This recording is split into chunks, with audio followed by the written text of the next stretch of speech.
A daycare in San Antonio is under fire tonight. Multiple people claim the center's owners are negligent regarding the children in their care. Tonight, whistleblowers say they're even worried about the kids' safety, and that's why they called Eyewitness Wants to Know and Priya for help.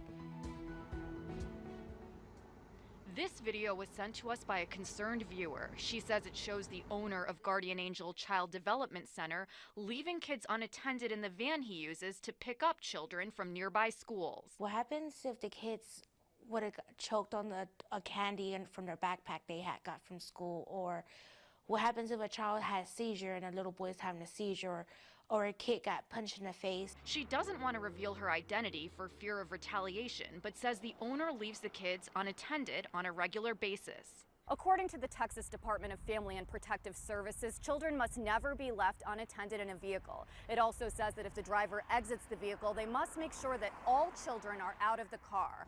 Multiple videos have been submitted to child care licensing, which inspects and regulates daycares, and they said they are reviewing the allegations. We went to Guardian Angel for answers. The co-owners wouldn't let us in, but agreed to talk to us over the phone while we were outside. They are not left alone in the van. Okay, so you're saying that in all of these situations, when Ellie exited the vehicle, there was another staff member that was present in the van? Most of the time. Most of the time, but were there times where... Do you want me to count the time? Let me see. This woman worked at Guardian Angel for more than a decade. She says the center didn't comply with required staff-to-children ratios. A lot of times we were out of ratio. Another one was leaving the equipment out that children can get a hold of and getting hurt with. Child care licensing reports show that Guardian Angel has been cited for not meeting the required child-to-staff ratios and for not always buckling up children before driving. Child care licensing did tell me that they have never taken any kind of corrective action on the operation because Guardian Angel has always fixed their mistakes in a timely manner. The owners of Guardian Angel told me that the citations they did receive have all been corrected and were just one-time problems. We did have a long summer this year with many days to do nothing more than just take a dip in the pool. Yeah, but one Fredericksburg family didn't have that luxury. They say a local contractor left them with a big mess and an even bigger hole in their yard. So they called Eyewitness Wants to Know and Priya for help. For Trish Rawls, her dream home always included a huge pool. It breaks my heart because I'm probably the only one in the house. I'm probably the only one in the house that really loves the pool. I grew up around the water. Today, that beautiful pool looks like this. A mess she says was made by Jeremiah Perkins with downright concrete, a contractor she hired last April to replaster and renovate the pool. I do, in a way, feel kind of stupid. It's like I fell for his charm. Rawls says she paid Perkins $16,000 for the project. If you look here, here's the concrete that's covering all the new tile. Her husband says Perkins used the wrong concrete, ruined the tiles, and left their pool a dangerous mess. Just a big gaping hole in our backyard. You know, we worry about our kids wandering out here. They say Perkins wouldn't show up when he said he would, and finally they had enough. They demanded their money back, and they say that's when Perkins stopped responding to them. The next person he goes and takes, $16,000 may keep them from putting food on the table. So my main goal is just to keep him from doing this. Joe Dickey says he also hired Jeremiah Perkins to help build a storage facility in Fredericksburg. He says he paid almost $400,000 for materials and labor. Dickey says these pictures of the construction show insulation not installed correctly and materials damaged from rainwater because of bad construction. I had invested another $75,000 to hire 2 crews to come in, disassemble the building, and we had to replace approximately 200 panels that were not installed correctly that already had holes in them. Dickey's is suing Perkins for $250,000 in damages. We tracked down Jeremiah Perkins for answers.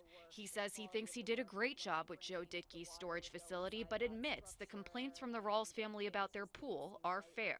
I took on more jobs than I could handle at once. I hired some extra guys to help me that I wasn't familiar with, and so the pool coping that you saw there that was covering the tile, that was not a good finish. He says he offered to come and fix it, but the Rawls didn't want him to come back. The Gillespie County DA's office has indicted Perkins and is prosecuting him on a felony theft charge for an unrelated case. Perkins has been convicted of the same charge back in 2008, a conviction he tells me was not related to his construction job.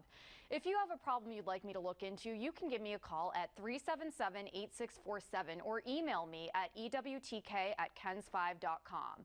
Priya Sridhar, Eyewitness Wants to Know. Police say dozens of people now claim they've lost thousands of dollars. Money they saved to buy real estate is now missing. Eyewitness Wants to Know where the money went. Priya Sridhar is following the paper trail. Kyle and Karen McLaughlin say they found the perfect investment property with the help of Century 21 Northside.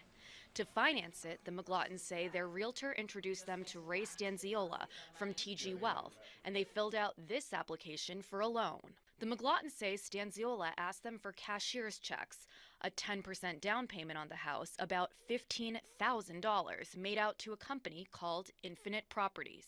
Up until that time, the only company that we knew about was TG Wealth. So we thought that they were the one that was giving us the loan. We didn't know anything about Infinite Property until that day. That's when they claim the problem started. They say the funding never went through and the sellers decided to go with a different buyer. The McLaughlins say they tried to track down Ray Stanziola from TG Wealth to get a refund on their deposit, but he said he didn't know what happened to their money, and then he stopped returning their phone calls. Kyle McLaughlin was able to get someone on the phone from Infinite Properties who said he would get a refund. Then the McLaughlins came back here to Century 21 Northside, and that's when they found out they weren't the only ones with problems with Infinite Properties. The manager of Century 21 Northside told me over the phone that at least 6 other clients gave money to Infinite Properties between May and August, and that money disappeared. One of those clients is Steve Thatcher, who says he wired $150,000, his life savings, to Infinite, and they never gave the money to the seller. Yes, I'm very worried that I'm going to lose the house. My family, my kids, they're all sad. I'm sad. My fiance's sad. We're heartbroken. That was my dream house. I sat down with Thatcher's realtor to find out what happened. The realtor says his office did their due diligence. They thought Infinite had been pre-approved for a $10 million loan. Nobody wins in a situation like this. You know, we work very hard to get our clients into homes, and at the end of the day, you know, when a client doesn't get into a home, you know, we don't make a commission, the office doesn't make a commission, and the worst of all is our clients don't get in a home. We tracked the 2 men behind Infinite Properties to McAllen and asked border reporter Oscar Margain to go to their homes and their office. Hi there, disculpe con Mr. Roy Ramos. At owner Rogelio Ramos Jr.'s home, a lady answered the door and said he wasn't there. Oscar then went to the home of his colleague Luis Rodriguez.